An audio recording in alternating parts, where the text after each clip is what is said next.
The sun was high, and the air smelled of dust and roasted corn.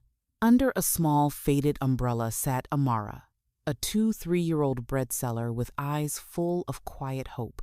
Every morning, she woke before the roosters, kneaded her dough with tired hands, and prayed that one day her life would change. People passed her table like the wind. Some laughed, some ignored her, and a few mocked. "Look at her," the market women whispered, "still selling bread while her friends are flying abroad." Amara just smiled. Her smile didn't come from an easy life. It was a refusal to let pain steal her joy. That hot afternoon, when sweat ran down her neck, an old man walked slowly toward her, holding a torn bag and coughing. He looked hungry, almost invisible to the busy crowd. Without thinking twice, Amara took a loaf of bread and a sachet of water. "Papa, please eat," she said softly. The old man looked at her, surprised. No one had spoken kindly to him all day. "My daughter," he whispered, "why do you give what you can't afford to lose?" Amara smiled again. "Because hunger is painful, Papa." If only she knew that the man she was feeding was Mr. Adewale, one of the richest men in Lagos, secretly testing people's hearts. That night, Mr. Adewale sat quietly in his car, still wearing the dusty clothes of a beggar. His driver, Tunde, watched him through the mirror, confused. "Sir, did you find what you were looking for?" he asked. Mr. Adewale nodded slowly. "I found something rare." He couldn't forget the bread seller's eyes, kind and pure. In a world where people chased money like wind, her small act of kindness stood out. But he wanted to know if her goodness was real, even under further testing. The next morning, he told Tunde, "Tomorrow I'll return there, but this time I'll ask for more." As the car disappeared into the early Lagos traffic, the city buzzed with noise and ambition. Yet, in one corner, under that little umbrella, a new chapter of destiny waited to unfold. Deep in his heart, Mr. Adewale whispered, "God, if she is meant for my son, let her kindness remain the same tomorrow." The next afternoon, the market was busier than usual.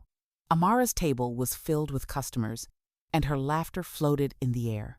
Suddenly, she saw the same old man again, this time weaker, his shirt even more tattered. "Papa, you again?" she said, rushing to help him sit. He nodded, pretending to be tired. "My daughter, I haven't eaten since yesterday." Without counting her money or thinking about what she might lose, Amara packed another loaf and added a bottle of cold water. "Take this. Don't worry about payment," she said. The old man's hands shook as he received it. His eyes grew wet. "Do people ever thank you for what you do?" he asked. Amara looked down, smiling sadly. "Not really, but God sees me, and that's enough." That moment touched him more deeply than any business success ever had. He stood up slowly and held her hand. "My daughter, tomorrow, someone will come to see you. Treat him well, as you've treated me." Then he walked away, leaving her puzzled. Who was he? Why did his words sound like a promise? The next day would answer questions she had never thought to ask. The morning after, a sleek black car stopped near the market. Everyone stared. Out stepped Daniel, Mr. Adewale's only son, tall, quiet, and dressed simply. He looked different from the men who flaunted their father's riches. He walked straight to Amara's stand. "Good afternoon," he said gently. "Please, one loaf of bread." Amara handed him one with her usual smile. "Do you want butter or water, sir?" she asked. He smiled back. "Both, please. But I also want something else, your story." They talked under the small umbrella as the sun sank. She shared about her mother's illness, her dream to open a small bakery one day, and how she believed kindness was a treasure that never ran out. Daniel listened quietly, moved by her words. He saw something money couldn't buy, a heart that loved without reason. Before leaving, he said softly, "I'll come again tomorrow." That night, Amara couldn't sleep. Her mind replayed his words.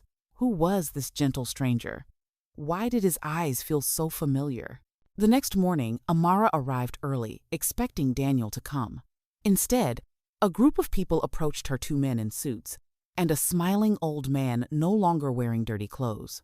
It was him, the beggar. Amara gasped, almost dropping her tray. "Papa?" The old man chuckled. "My daughter, I am not what you think. My name is Chief Adewale. The young man who came yesterday is my son." Her mouth fell open. The whole market fell silent. He continued softly, "I came here looking for a woman with real kindness. You gave to me when I had nothing, and that act has opened a new door in your life." Tears filled Amara's eyes as Daniel stepped forward, holding a small wrapped box. Inside was a golden key and a note. "For your bakery and your future, if your heart says yes." She covered her mouth, trembling and speechless. The crowd cheered. From that day on, Amara's small umbrella became a bright bakery named Bread of Grace. Each morning, she greeted strangers with the same smile that changed her destiny. Because sometimes, one small act of kindness can open doors that even money cannot.